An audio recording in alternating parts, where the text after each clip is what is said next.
Assalamualaikum warahmatullahi wabarakatuh. Kita PJJ lagi PJJ PKKWU KD 3.15 mengevaluasi kesesuaian hasil produk dengan rancangan. Tapi sebelumnya, mari kita berdoa terlebih dahulu. Untuk yang beragama Islam, ikuti doa dengan saya. Untuk selain beragama Islam, silahkan berdoa menurut keyakinannya masing-masing. Semoga cita-cita sahabat pintar semua dapat tercapai dengan sukses menjadi seorang wirausaha. Bismillahirrahmanirrahim. Raditu billahi robba wabil islami dina wabil muhammadin nabiyya wa rasula. Rabbi zidni ilman warzuqni fahman. Amin ya rabbal alamin. Baik, untuk sahabat pintar semua, mari kita mulai PJJ kali ini. Tujuan pembelajaran setelah siswa mengikuti proses PJJ PKKWU diharapkan mampu: 1. Menganalisis hasil produk dengan rancangan produk. Yang kedua, membandingkan hasil produksi dengan rancangan. Jadi hasil produksi apakah sesuai dengan rancangan yang sudah dibuat, itu tujuan pembelajarannya. Sedangkan yang ketiga, siswa mampu mengevaluasi kesesuaian hasil produk dengan rancangannya. Yang keempat, yaitu menentukan pemeriksaan produk itu sesuai dengan kriteria kelayakan produk standar operasional. Sedangkan yang kelima atau terakhir, siswa mampu melakukan pemeriksaan produk sesuai kriteria kelayakan produk standar operasional. Materi berikutnya yaitu pengertian evaluasi produk. Sebuah perusahaan yang mengolah bahan mentah menjadi bahan jadi tentu harus melakukan evaluasi terhadap produknya sebelum diluncurkan ke pasaran. Jadi sebelum produk-produk itu sebelum diluncurkan ke pasaran itu mesti harus dievaluasi terlebih dahulu. Untuk apa? Untuk menghasilkan barang yang bermutu. Perusahaan harus menentukan standar kualitas secara jelas. Pengertiannya adalah melakukan evaluasi produk agar perusahaan bisa memantau setiap kerusakan produk, kemudian dicari penyebabnya dan segera dilakukan perbaikan. Kira-kira itulah tujuannya untuk melakukan evaluasi produk. Pengertian evaluasi produk. Evaluasi produk adalah evaluasi yang diarahkan untuk melihat. Jadi diarahkan untuk apa? Melihat. Melihat apa? Melihat hasil program yang akan dicapai. Jadi melihat hasil program yang akan dicapai sebagai dasar. Ini kata kuncinya adalah sebagai dasar. Dasar untuk apa? Untuk menentukan keputusan akhir. Jadi sebagai dasar untuk menentukan keputusan akhir. keputusan akhirnya apa? Diperbaiki, dimodifikasi, ditingkatkan, atau bahkan dihentikan. Jadi kalau memang harus diperbaiki ya diperbaiki. Kalau harus dimodifikasi, nah, ya, atau inovasi begitu, atau bahkan ditingkatkan. Yang lebih parah lagi adalah dihentikan. Faktor yang biasa dipakai dalam mengevaluasi kepuasan produksi manufaktur itu antara lain satu, yaitu tentang reputasi produk serta tanggung jawab perusahaan terhadap produk itu maksudnya.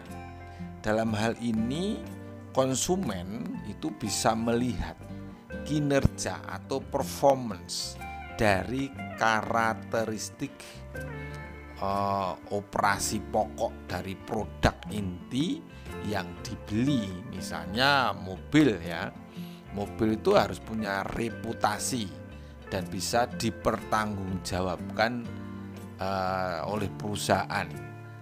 Nah, tentunya konsumen itu mesti melihat performance dari mobil tersebut. Yang kedua yaitu ciri-ciri atau keistimewaan tambahan yang biasa disebut dengan fitur.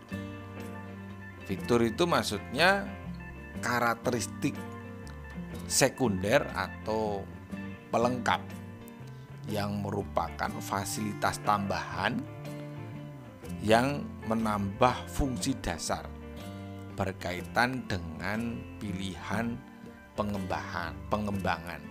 Nah, itu termasuk faktor-faktor yang biasa dipakai untuk mengevaluasi kepuasan produk.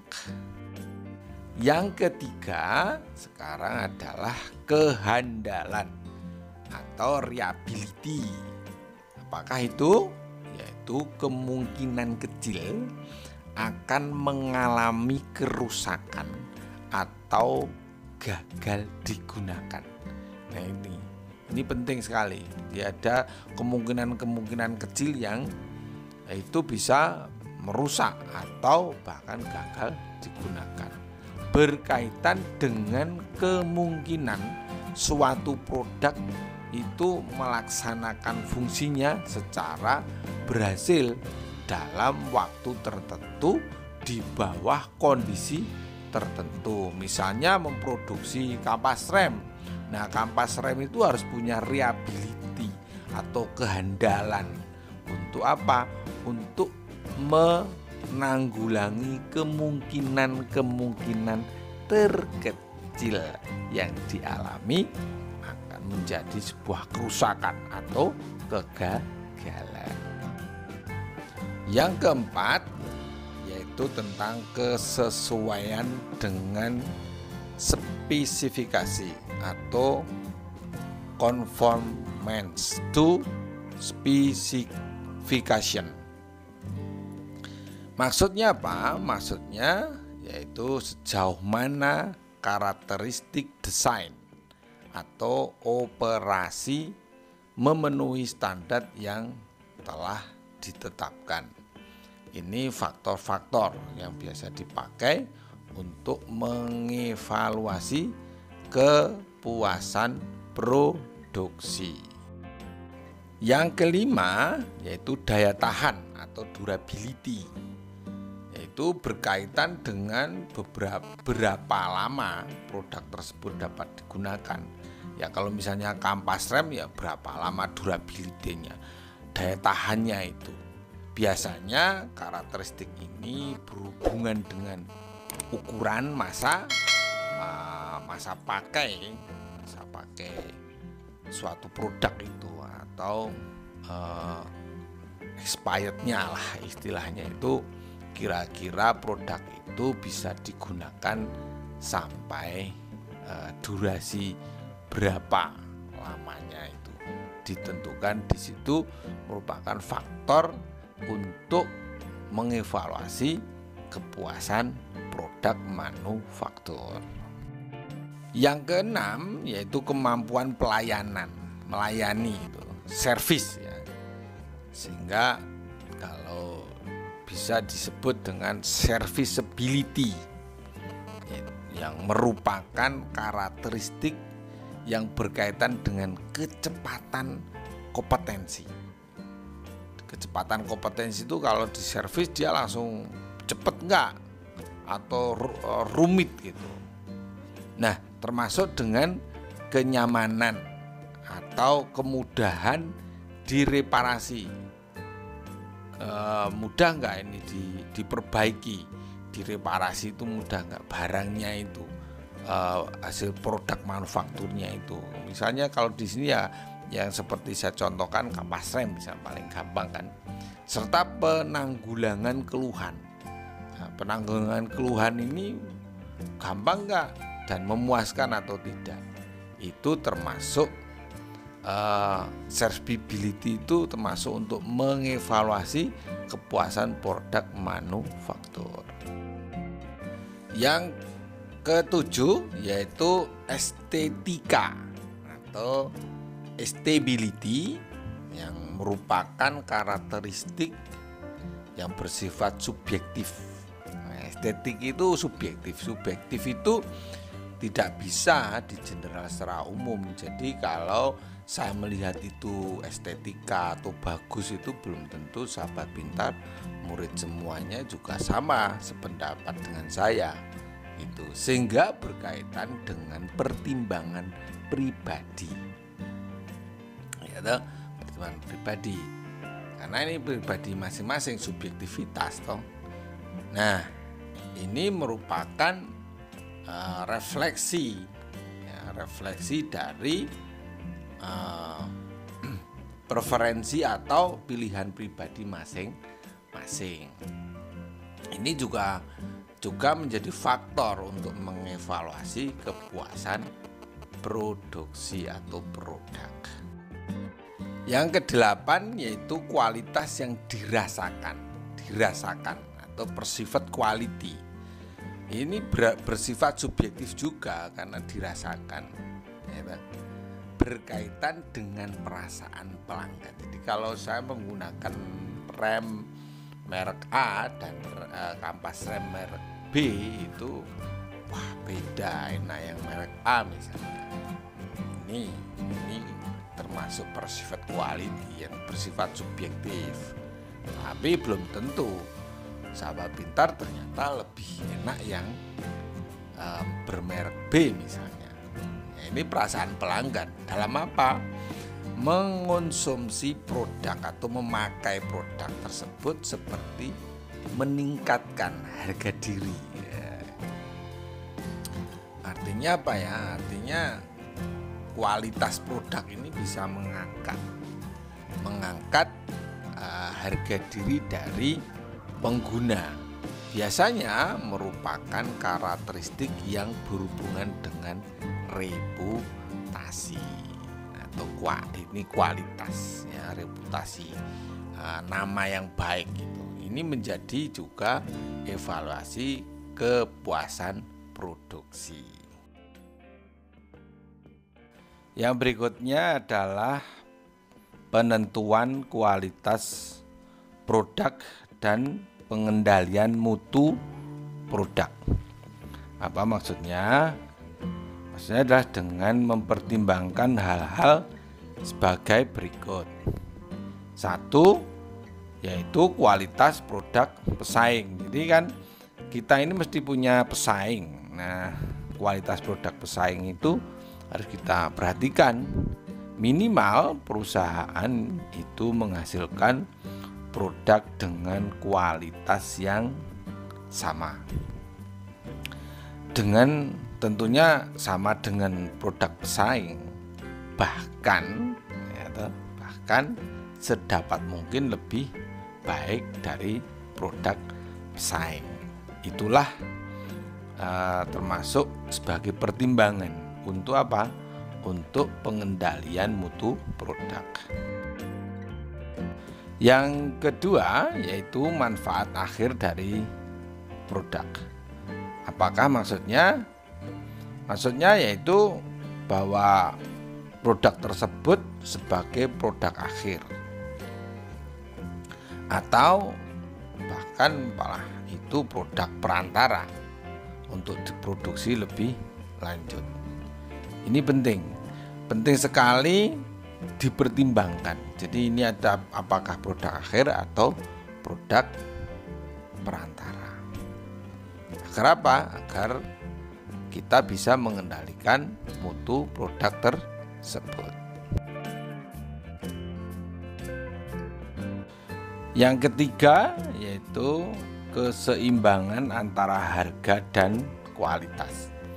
Ini sangat penting ya, keseimbangan ini agar mutunya juga bisa terkendali, sehingga perusahaan itu harus menyesuaikan harga jual dengan kualitas produknya. Konsumen tidak akan segera membeli dengan harga tinggi, jelas itu pasti. Ya, kenapa? Karena bila kualitas dari produk yang dibelinya memang terjamin atau berkualitas super, baru konsumen itu mau ya membeli dengan harga yang tinggi kalau berkualitas super. Nah, ini termasuk hal yang harus dipertimbangkan untuk pengendalian mutu produk. Sekarang kita menginjak ke pendekatan pengendalian kualitas produk. Ya, ini kualitas produk ini harus dikendalikan. Nah, pengendalian kualitas ini bertujuan untuk mencegah terjadinya penyimpangan-penyimpangan, baik dari bahan, baik penyimpangan tenaga, baik penyimpangan waktu maupun kualitas, ya, kualitas dari barang yang sudah jadi, serta untuk memperbaiki kesalahan-kesalahan. Tentu dalam produksi itu tidak ada kesalahan-kesalahan. Nah, tentunya kesalahan ini pernah terjadi sebelumnya atau pada saat produksi maupun setelah proses produksi. Ini ada 3 pendekatan pengendalian kualitas produk, yaitu yang pertama pendekatan masukan. Apakah pendekatan masukan yang dimaksud? Adalah pendekatan kualitas suatu produk akhir sangat ditentukan oleh kualitas masukan atau input produksi. Jadi kualitas akhir itu pasti ditentukan oleh kualitas input produksi, baik bahan baku atau pendukung. Bahan baku dan bahan pendukung maksudnya. Bahkan juga tenaga kerja maupun peralatan produksi yang digunakan. Pendekatan yang kedua yaitu pendekatan proses. Apa maksudnya? Ini dilakukan melalui pengendalian yang ketat terhadap standar proses produksi yang dijalankan. Tentunya sebelum melakukan proses produksi, setiap pekerja itu terlebih dahulu diberikan pedoman pelaksanaan proses atau SOP, standar pelaksanaan produksi itu harus mereka pahami dengan baik, sehingga mereka bekerja sesuai dengan pedoman, sehingga nanti hasil produksinya itu diharapkan efisien, baik, dan memenuhi standar. Baik, yang ketiga yaitu pendekatan keluaran. Maksudnya pendekatan ini dilakukan dengan melihat kesesuaian produk akhir dengan pesanan atau standar yang telah ditetapkan. Standar yang telah ditetapkan itu dengan melihat dan memeriksa sampel produk. Jadi harus sama dengan sampel produknya. Baik, itu yang saya sampaikan di pelajaran PKKWU kali ini, KD 3.15, mengevaluasi kesesuaian hasil produk dengan rancangan. Semoga bermanfaat. Saya doakan untuk sahabat pintar Indonesia, murid semua, sukses untuk meraih cita-citanya, yaitu menjadi wirausaha yang handal. Dari saya cukup sekian, saya akhiri. Wabil taufik wal hidayah. Wassalamualaikum warahmatullahi wabarakatuh. Silakan yang ada komentar bisa ditulis di kolom komentar. Jangan lupa ketik nama, asal sekolah, nomor absen, dan komentar yang membangun.